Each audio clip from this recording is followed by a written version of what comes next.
última quarta-feira, assisti a um vídeo rápido no YouTube de um profissional que trabalha com as questões da emoção, as questões da mente humana, e ele falava sobre o tema de pessoas que vivem a reclamar. E aí, pessoas que têm um negativismo claro nos olhos, no semblante, no que fala, no que pensa, na visão de mundo. E ele deu um exemplo que eu fiquei a pensar vários dias, até hoje, tanto que na meditação da palavra estava lá aquele vídeo eu lembrando dele. Não sei, por estatística, ele falou por questões profissionais que atua, mas ele disse que se você ouvir por meia hora uma pessoa que só reclama de tudo, você precisará de outras 5 horas para se recuperar emocionalmente. Até de manhã, conversava com o Milton, o presbítero Milton, e ele dizia, eu também vi esse vídeo, pastor. A Bíblia fala da mulher rixosa. A gente vai ver o texto. Pastor, mas por que mulher rixosa? Não, mas tem homem xarope também. Né? Reclamar da vida não é uma exclusividade de mulher ou de homem. Né? É do coração. E quando nós vivemos a reclamar de tudo que está à nossa volta, toda razão que a gente vê no mundo é motivo de reclamação, parece que a nossa vida deveria sequer existir. Aquela sensação de que é uma perda de tempo viver. São patologias da alma, da psique humana, que precisam de tratamento. E para nós que somos o Senhor, a palavra de Deus, uma vida de oração, uma vida de busca de intimidade com Deus, claro, é o que eu creio, é o que você crê e sempre nos ajuda. Nesta reflexão, domingo que vem, permitindo Deus, último domingo de novembro, e de acordo com a tradição judaico-cristã, termina-se o ano. Claro, tem o ano civil, que termina no dia 31 de dezembro, mas tem o ano eclesiástico, o ano da tradição cristã. E o ano da tradição cristã, domingo que vem, é o último domingo do mês, aliás, domingo do ano. Por isso as primícias. Domingo que vem teremos o culto, permitindo Deus, o culto das primícias. Com o culto das primícias, nós, como se diz, num gesto de estar nos abrindo para o novo. Na tradição cristã, é chamada de no domingo seguinte, primeiro domingo do mês, de dezembro, aliás, é chamado de advento, ou seja, o Senhor está às portas, está vindo, a mensagem que sempre é anunciada, né? O advento, Jesus vem. E o mês de dezembro é esse mês lindo, o mês de a gente fazer a avaliação do ano que está dando sinais de seu fim. A gente faz, como eu fiz durante a semana, coloquei um vídeo, o Oscar Ferreira até falou desse vídeo de manhã comigo rapidamente, sobre a vida financeira. O mês de dezembro, mês de novembro, mês de dezembro, é mês também de fazer o quê? Os cálculos de como foi a administração da nossa vida material. E nesta ocasião, que eu quero refletir com você, é sobre a nossa vida espiritual, a nossa vida emocional, a nossa vida como casal, marido e mulher, a nossa vida como funcionário, como patrão, a nossa vida como desempregado, a nossa vida como alguém que acha que ganha pouco. É importante que nós, povo de Deus, pare para refletir, sobretudo nesse momento do ano, que estamos nos preparando para as festividades de fim de ano, mas já lançando vozes e também o que? Expectativas para um novo ano. E uma das frases que gosto, frases feitas de Albert Einstein, que eu sempre cito aqui, né, não se pode esperar resultados diferentes se insiste nas mesmas atitudes. Então, se porventura até aqui, durante todo 2024, você, mulher, esposa, foi reclamona, talvez seja nessa mensagem que a gente vai refletir juntos, uma palavra de Deus dizendo para você, olha, para com isso, lance luzes, expectativas de um ano diferente, para você colher no final de 2025, frutos diferentes também. Se você, marido, reclama de tudo, reclama da esposa de ouro que Deus te deu, da bênção que Deus colocou ao seu lado, talvez seja a ocasião de você, refletindo junto comigo, enxergar a pérola preciosa que Deus colocou ao seu lado. Amém? Amém? Agora sim, agora está do jeito que eu gosto. Abra lá a palavra de Deus comigo em Números, no capítulo 11, do verso 1 até falando em murmuração. Esse é o tema que abre esse bloco. do povo que estava vivendo a experiência logo depois de ter saído do Egito? Mar Vermelho aberto, o povo atravessa e depois vem a experiência de deserto.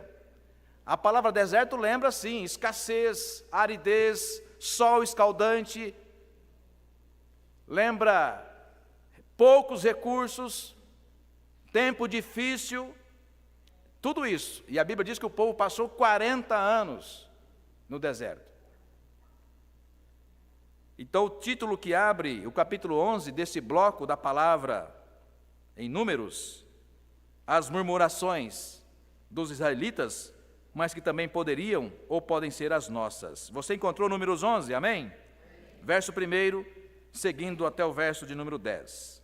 Queixou-se o povo de sua sorte aos ouvidos do Senhor, ouvindo o Senhor, acendeu-se-lhe a ira, e fogo do Senhor ardeu entre eles e consumiu extremidades do arraial. Então o povo clamou a Moisés, e orando este ao Senhor, o fogo se apagou. Pelo que chamou aquele lugar Taberá, porque o fogo do Senhor se acendera entre eles. Ouça a expressão que está aí, no início do verso 4. E o populacho que estava no meio deles, ou seja, do povo hebreu, que há pouco havia saído do Egito, veio a ter grande desejo das comidas dos egípcios. Pelo que os filhos de Israel tornaram a chorar e também disseram: quem nos dará carne a comer? Lembremos-nos dos peixes que no Egito comíamos, outra palavra que eu quero que você esteja atento, comíamos de graça. Vou repetir, olha a memória que não tinha nada de afetiva que o povo estava agora tendo de volta. Verso 5, lembramos-nos dos peixes que no Egito, ou seja, no tempo de escravidão, 430 anos de escravidão, viu, Leila? Opa, você tem saudade de 430 anos de sofridão? De escravidão? Ah, mas lá nós tínhamos pepinos, a comida era de graça. Opa, de graça? Quantas horas? Com que direitos? Água para beber? Descanso? Noites de sono? Como ter memória afetiva, desculpa a expressão, de um tempo de inferno? De novo, verso 5. Lembramos-nos dos peixes que no Egito comíamos de graça, dos pepinos, dos melões, dos alhos silvestres, das cebolas, dos alhos. Agora, porém, seca-se a nossa alma. Vou fazer uma pausa aqui. A palavra alma aí em hebraico é nefesh, significa garganta. Então, aquela angústia de Emil, sabe, garganta seca, caramba, que situação ruim, que coisa horrorosa. Aí começa o queixume. Só tem garganta seca, igreja, quem está vivo. Porque quem morre, a garganta apodrece e vira osso. Ouça de novo, só tem garganta seca quem está vivo. De novo, verso 6. Agora, porém, seca-se a nossa alma, e nenhuma coisa vemos senão, olha o verbo, olha a palavra em português, este. E não esse, qualquer, é este. Olhando para ele, daqui a pouco vou mostrar para você uma cena na minha casa, quando eu era criança. Olhando para este maná. A gente só tem isso. Ou só tem isto, mãe, para comer. Nunca esqueci, Neiva, dessa frase. Quando eu disse, tinha 12 anos. Só tem isso para comer? Terminei a frase, escutei um pá na minha cara. É o jeito militar. Nasci em 72. Era assim que os pais nos educavam. Ela me fez comer tudo que tinha do prato que eu disse, chamando de isto. Agora, porém, seca-se a nossa alma e nenhuma coisa vemos senão este maná. Era o maná, 7. Era o maná como semente de coentro, e a sua aparência semelhante à de bidélio. Espalhava-se o povo e o colhia, e em moinhos o moía num grau. A palavra grau aí é o mesmo que tigela. ou pisava, e em panelas o cozia, e dele fazia bolos. O seu sabor era como que de bolos, amassados com azeite. Quando de noite descia o orvalho sobre o arraial, sobre este também caía o maná. Então Moisés, terminando no verso 10, então Moisés ouviu chorar o povo por famílias, cada um à porta de sua tenda.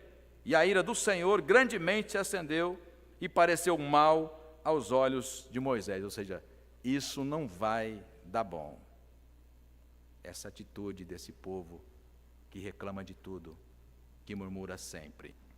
Há pouco disse sobre como era na minha casa, e olhe que eu amo de paixão a minha mãe, imagina, né? Educado naquele jeito que foi, e eu e mais outros 5 irmãos.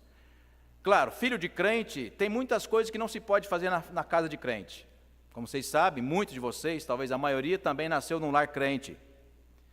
E claro, dentre tantas coisas que não se pode fazer na casa de crente, xingar é uma delas. Falar palavrão. E se palavrão era proibido, como é até hoje na casa de crente, uma palavra então, ou um palavrão então, esse ou essa. E para você não se assustar com o título da mensagem que quero compartilhar com você, eu vou começar te preparando para compreender como é que nasceu esse tema. Por exemplo, uma pessoa que está sem calçado, ela está descalçada, né? Ou descalço. Então, uma pessoa que está cansada, a gente chama de o quê? Pessoa cansada. E uma pessoa que não está cansada, ela está? Vocês estão humildes, está o quê? Descansadas. Então, o contrário de graça é o quê? Essa era a palavra. Minha mãe não aceitava nenhum palavrão, mas essa especialmente. Meu irmão mais velho, tinha 18 anos. E no momento de ira, de raiva, bravo com alguma coisa, que eu não me lembro qual era, ele soltou essa palavra. Minha mãe consegue ser menor do que eu na estatura, viu, Denilson? E quando ele falou essa palavra, ele tinha 18 anos, ela deu na cara dele. Falou, repete. Júlia, foi assim, lá em casa era osso. Repete. Ele não repetiu. Irmãos e irmãs, toda vez que eu leio esse texto, que eu vejo na reflexão desse texto, o povo desdenhando do maná do céu. E por que desdém, pastor? Porque diz, só tem este maná? Simultâneo a essa reflexão que fazemos, Priscila, nós lembramos do que está dito no texto, que enfatizei tantas vezes, que desdenhando do maná, o povo lembra dos melões, dos pepinos, das cebolas, e pronuncia, presbítero Milton, essa frase infeliz, lá nós comíamos de graça essas coisas.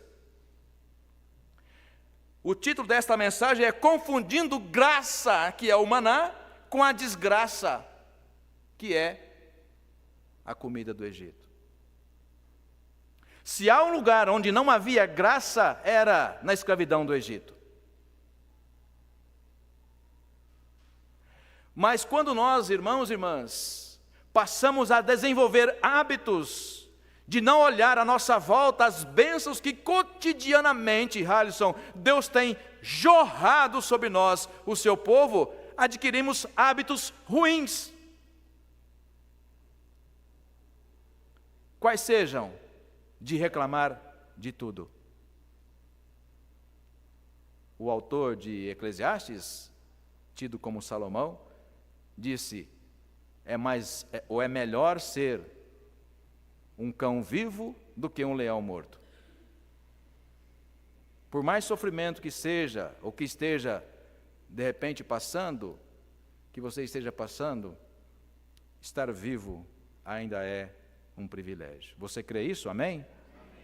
Se é um privilégio estar vivo, por que então fazer da nossa vida cotidiana, nossa vida relacional, uma vida de murmuração constante? Abra o texto comigo, que eu quero compartilhar com você. O texto que há pouco citei, Provérbios capítulo 21.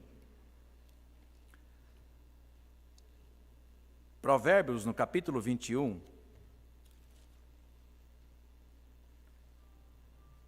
o verso 19, e eu quero citar tanto a mulher que pode, infelizmente, estar adoecida emocionalmente ou mesmo espiritualmente e a viver em casa nessa mesma condição narrada há tanto tempo pelo escritor dos Provérbios. Você encontrou Provérbios 21? Veja o verso 19: melhor é morar numa casa deserta do que com uma mulher ou esposa rixosa e iracunda. E presbítero Milton, ainda falando sobre esse tema, de novo, depois do almoço, revisitando o tema e também olhando no YouTube, encontrei lá um vídeo de 1 minuto e pouquinho do reverendo Hernandes Dias Lopes, e ele falando também da mulher rixosa. Que por mais que às vezes o marido pareça gentil, amoroso, cuidadoso, compreensível, calado, pois ainda encontra uma razão para estar reclamando. Reclama de tudo. Hábito. E quando nós passamos a ter hábito de reclamar de tudo, Deus nos permite experimentar uma cegueira espiritual. E que estou chamando de cegueira espiritual? A gente não consegue mais, igreja, vivendo assim, uma vida de murmuração, olhar e contemplar a beleza da santidade do Senhor e da sua bondade, qual seja a sua saúde, a saúde do seu marido, dos seus filhos, a sua casa, o seu salário, o seu celeiro, para dizer pouco. Por quê? Porque a causa da reclamação é o que você não tem, é o que te falta, é aquilo que você ainda não conquistou. Por mais romântico que seja o seu marido, você queria que ele fosse mais bondoso, mais generoso, e mais isso, e mais aquilo outro. E homens que passam a reclamar, ou mesmo homens que são arrogantes com a esposa, com os filhos, se patrão, com os empregados, se empregado, com aqueles que estão abaixo dele ainda, se é que é possível. Pessoas arrogantes, altivas. Qual o texto? Abra comigo, 1 de Samuel, capítulo 25. 1 de Samuel, capítulo 25. Eu vou ler 2 versículos para você ouvir. O terceiro e o de número 10. O texto é conhecido e para quem não conhece tão bem, resumo rapidamente. 1 Samuel, capítulo 25, verso 3 e verso 10. Você encontrou? Nabal era o nome deste, marido de Abigail. Nabal era o nome deste homem e Abigail o da sua mulher. A mulher dele, esta, era sempre o quê? Era sensata e formosa. Então, nem toda esposa é rixosa, viu? Aqui não tem nenhuma, glória seja o Senhor, né? Amém. O quê? Não tem nenhuma. Esta era sensata e formosa, porém o homem era duro e maligno em todo o seu trato. Sabe aquele trator? Pessoa grosseira, insensível. Era assim, em todo o seu trato. Era ele da casa, e hoje pela manhã, fazendo uma pausa, falamos dessa preciosidade bíblica que era Calebe. Esse sujeito aqui, Nabal, era da família, ou seja, de vários antepassados, e na sua genealogia estava Calebe. Então, Milton, tinha pedigree no sangue desse homem, mas percebe a insensibilidade para a vida humana, para a bênção de Deus, para as coisas que Deus tem dado. Pessoas que adquirem um hábito ou de arrogância, ou mesmo de murmuração, que sempre está tudo ruim. Você fala bom dia para outra pessoa às 5 da manhã, bom dia por quê? Você me acordou, você acendeu a luz. E se você sai de casa, no meu caso, mais ou menos nesse horário, para trabalhar, e ainda bem que a Alessandra não briga, ela só vira do lado assim, puxa a coberta, eu já sei que está ruim, né? Mas é rapidamente porque tem que achar às vezes alguma coisa que só com a luz acesa. Mas louvado seja o Senhor, não briga comigo. Mas tem gente que briga. Verso 10, respondeu Nabal aos moços de Davi e disse: quem é Davi e quem é o filho de Jessé? Muitos são, hoje em dia, os servos ou escravos que fogem do seu dono. A palavra Senhor, com letra minúscula aí, é dono. Ou seja, era simplesmente Davi com o seu bando, E Nabal, para parecer Edmilson, que era um cara poderoso, grande, cheio de grana. Quem é Davi, rapaz? Deve ser mais um escravo que fugiu de alguma fazenda por aí. Arrogância. Que torna um quê? Um coração altivo. Eu sempre disse, irmãos e irmãs, um coração altivo ou arrogante quer concorrer com Deus. Santo Agostinho dizia, omnia peccata per superbia incipit, uma frase latina que gosto muito, todo pecado começa na arrogância. Porque a arrogância nada mais é a nós, coração humano, concorrer com o quê? Com a soberania de Deus. Um coração que não sente a presença de Deus. A Bíblia vai chamar de duro a serviço, ou seja, alguém que não é capaz, Rosana, de se prostrar diante do Senhor, a glória que acabamos de cantar e sentir nesse lugar. Dito isso, irmãos e irmãs, a murmuração é prática comum de crentes. Todos nós estamos sujeitos a desenvolver momentos assim, ou temporadas assim, na nossa vida. Por isso, de alguma forma, esta palavra até aqui resumiu um pouco do que foi 2024 para você. Não precisa ser assim em 2025. Aliás, não precisa ser assim no mês que se apresenta, próximo, dezembro, mês de festas e de alegria pela a chegada do Salvador Jesus. Há uma outra passagem que eu quero compartilhar com você, depois a gente voltará para o texto, especificamente de Números, para terminar a nossa reflexão. Já citei tantas vezes aqui, imagino também que outros pastores antes de mim citaram também, porque é conhecida a descrição sobre Jeremias, o profeta, o quê? Chorão, murmurador, isso mesmo. Apesar de ser uma pérola de profeta, sozinho, não se casou, então, vamos pensar, Jeremias, por vezes com razão, reclamava. E tem um texto que gosto bastante, onde ele, reclamando e passando a dificuldade nas suas orações para Deus, Dona Maria do Carmo, Deus dá uma resposta a ele que gosto muito, e eu quero compartilhar com você, especialmente você, caso não conheça a passagem. Jeremias, capítulo 12. Jeremias, no capítulo 12.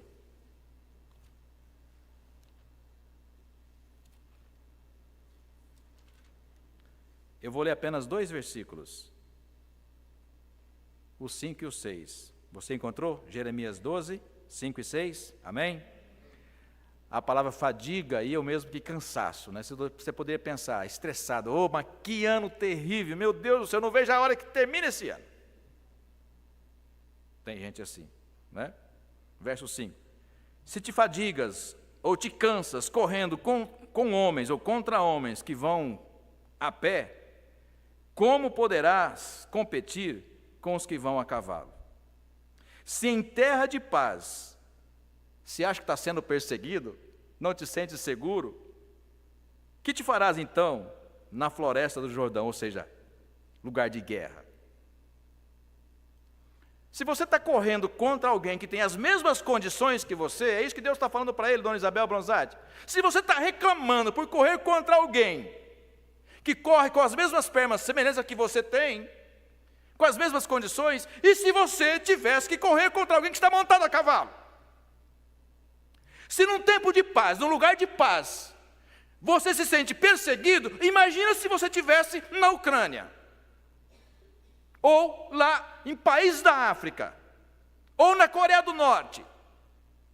Em outras palavras, Deus está dizendo assim, olha, você não se enxerga, olha a sua volta, olha a família que você tem, olha a saúde que você tem, olha os filhos que você tem, olha o emprego que você tem, abra a geladeira, veja as coisas que você tem para comer, você não tem motivo para reclamar.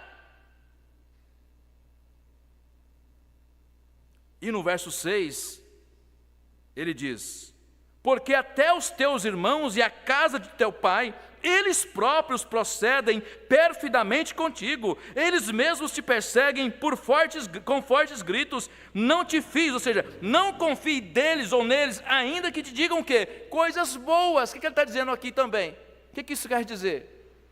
Olha, mesmo que alguém da tua família, do teu sangue, está te enchendo a paciência, está tirando a sua paz, não faça disso também motivo de murmuração. É isso que Deus está dizendo para o profeta Jeremias. E eu pensava assim, eu diria assim, se você olhar para trás ou para o lado, aí sim você vai ter motivo de murmuração.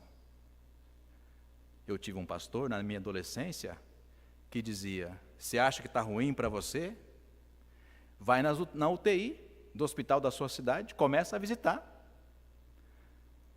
Em São Paulo, vai no AC Camargo, vai no Hospital de Clínicas. E quem já foi sabe do que estou falando. Pessoas com parte do rosto deformado. Pessoas que estão lá no saguão não sabem se no final do dia estarão vivas. E o nosso coração batendo, pressão 12/8. Dinheiro na conta, filho lindo, filhas lindas, casa própria, condições de vida. E nós reclamando, e reclamando, e reclamando. É disto que o profeta reclama a Deus, é disto que Deus está falando com o profeta Jeremias, Rosana, dizendo assim: você não tem causa para reclamar. Voltando para o texto, para a gente terminar essa reflexão. Números, no capítulo 11. Quando eu li pela primeira vez nesta noite esse texto com você, igreja, eu destaquei no verso 4 uma expressão popular. Começando o versículo, diz assim: e o populacho que estava no meio deles. Quando você vai conferir Êxodo, no capítulo 12, nos versos 37 e 38, anote, depois você confere em casa, quando Deus, depois da 10ª praga, convenceu o coração de Faraó e libertou o povo sai. Quando o povo sai do Egito, a Bíblia diz 600.000 pessoas, imagina o acontecimento. E no meio dos hebreus, descendentes de Abraão, que lá estavam já há 4 séculos sendo escravizados, as porteiras abertas, ou seja, pavilhão solto, imagina um presídio, né? Abriu aquele tropelo de gente saindo. A Bíblia diz que no meio dos descendentes de Abraão, saiu um grupo que não era descendente de Abraão, que a Bíblia chama de populacho. Ué, está aberta a porteira, bora sair da escravidão, quem não quer? Por que isso é importante, essa informação que está aqui, irmãos e irmãs? Porque quando o povo começar a ser provado no deserto, eu lembro da passagem lá de profeta Malaquias, Priscila, no capítulo 4, que diz, o povo reclamando, passando dificuldade, olhar para o povo de fora que não era crente, vai estar... Eu falei outro dia desse texto aqui, e o povo crente passando dificuldade, olha para o povo lá fora que não tem compromisso com Deus, o povo ímpio, e aí faz aquela rápida comparação, né? Poxa vida, eu que sou crente, estou aqui servindo o Senhor, servo íntegro, andando nos teus caminhos, minha vida está horrível. Lá fora o povo não tem nenhum compromisso contigo, olha só que bênção que está lá fora. O povo gasta, o povo viaja, o povo consome, compra isso, compra aquilo outro. E o texto termina assim, calma, você não viu o final dessa história ainda. Porque só no final, diz o profeta Malaquias, você vai descobrir quem serve a Deus e quem não serve. É no final que você vai ver a diferença de quem vive a reclamar, a murmurar. Tudo está ruim. Não consegue enxergar que a vida é uma bênção, que a família que Deus te deu é uma bênção, a saúde que você tem, ainda que frágil aqui e ali, é bênção. Pois bem, é esse populacho, daqui um primeiro momento, é que vai influenciar o povo de Deus. O primeiro momento é, quem é o teu conselheiro? Se você tem convivido com pessoas assim, que vivem só a reclamar, você tem que responder para você mesmo uma pergunta, uma questão. Esta pessoa que vive a reclamar está influenciando você? Influencia a sua psique, o seu coração, a sua alma? Porque há formas da gente administrar isso. Se não for o seu marido, a sua esposa, que bom, que é mais fácil de resolver. Eu tive um colega de trabalho, era assim. Tanto que ele entrava numa porta, eu disfarçava e saía na outra. Porque, meu Deus do céu, só reclamava. Qualquer coisa que você falava, ele virava aquilo, terminava na reclamação. Ah, aquele personagem que tinha, desenho animado. Ó céus, ó vida, ó azar. Tem gente assim. Só reclama, não consegue contemplar as dádivas que Deus tem dado. Quem influenciava ou quem influenciou o povo hebreu no Egito? A Bíblia diz no verso 4 que era o populacho. Está perdendo o seu tempo. Não, é melhor a gente voltar. Vamos voltar para o Egito. Lá a gente tem comida de graça. Com essa atitude, irmãos e irmãs, o populacho que não tem compromisso com Deus está dizendo para você que é melhor viver uma vida de escravidão, uma vida de pecado, sem Deus, uma vida cinzenta, do que uma vida com Deus maravilhosa, ainda que com provações aqui e ali. Esse foi o povo que influenciou as decisões de Israel no Egito, aliás, no deserto.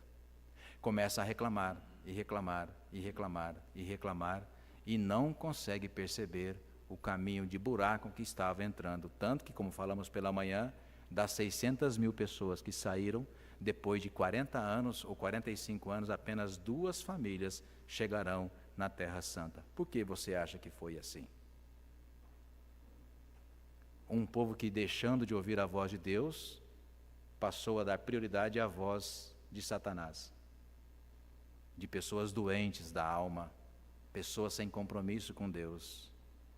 Se assim foi porventura, ou tem sido porventura, a sua vida até aqui, faça um desafio para você, com toda humildade, mas com muito amor. Vire a página, enterra isso no último domingo, que é domingo que vem, comece dezembro, olhando para as coisas boas que Deus tem colocado na sua vida, na sua casa. Seu marido tem defeito? Quem não tem? Mas é o marido que Deus te deu. A sua mulher também é a esposa que Deus te deu, é a mãe de seus filhos, é a sua companheira, que aliás, fazendo propaganda aqui, que dia 15 de dezembro, na nossa despedida aqui da igreja, Milton e Cleide vão fazer 45 anos de casados. É isso, Milton? De parte a parte, você acha que não tem defeito? Quem não tem? Todos nós temos. Mas viver assim é viver de acordo com o quê? Com aquilo que Deus tem nos mostrado. Problemas, tristezas, murmurações, vamos deixar de lado. Porque o que importa mesmo é saber que se nós estamos até aqui vivendo, é porque Deus tem um propósito para estarmos aqui vivendo. Vamos terminar? Um segundo momento. Quem que confunde graça com desgraça? Porque, como vimos, só tem este maná, é assim que a gente vai viver? Até quando a gente vai viver assim? São fases clássicas, irmãos e irmãs, de pessoas que estão trocando a graça de Deus, que é o cuidar de Deus, a provisão do Senhor. Pessoas que vivem a murmurar são aquelas que não conseguem perceber, já estou repetindo isso, mas para dizer o seguinte: quem que estava percebendo isso? O populacho, que lá em Êxodo chama de um misto de gente. Então, quer dizer para você, não aceite que gente que não tem compromisso com Deus seja o teu conselheiro. Se for do teu sangue, da tua família, se for a esposa, o esposo, é um desafio para você.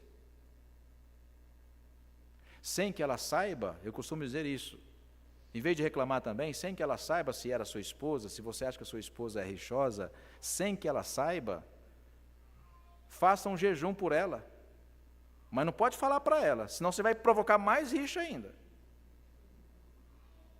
Faça um jejum para ela. Senhor, olha, durante 7 dias, por 2 horas, ou por a manhã inteira, ou à noite, momento que você escolher, eu vou jejuar para que o Senhor tire, em nome de Jesus, essa condição de rixa da minha mulher. E você tem um esposo arrogante, jejue por ele, sem que ele saiba. e faça Deus moer, tirar o coração de pedra e colocar um coração de carne, como diz o profeta também Jeremias. Por que isso, irmãos e irmãs? Para que a gente possa perceber as coisas maravilhosas que Deus tem colocado ao nosso redor. Eu vou terminar. Você pode acordar às 5 da manhã reclamando, porque tem que acordar às 5 da manhã para trabalhar, ou você pode acordar às 5 da manhã com um batimento cardíaco a 1000 por hora, tipo Adilson, e feliz da vida. Por quê? Porque você tem um emprego. Porque no final de um mês você vai trazer sustento para sua casa, para os seus filhos. Então, ao invés de reclamar que acorda às 5 da manhã, glorifica a Deus porque você tem um emprego. Que Deus assim, irmãos e irmãs, nos abençoe em nome de Jesus.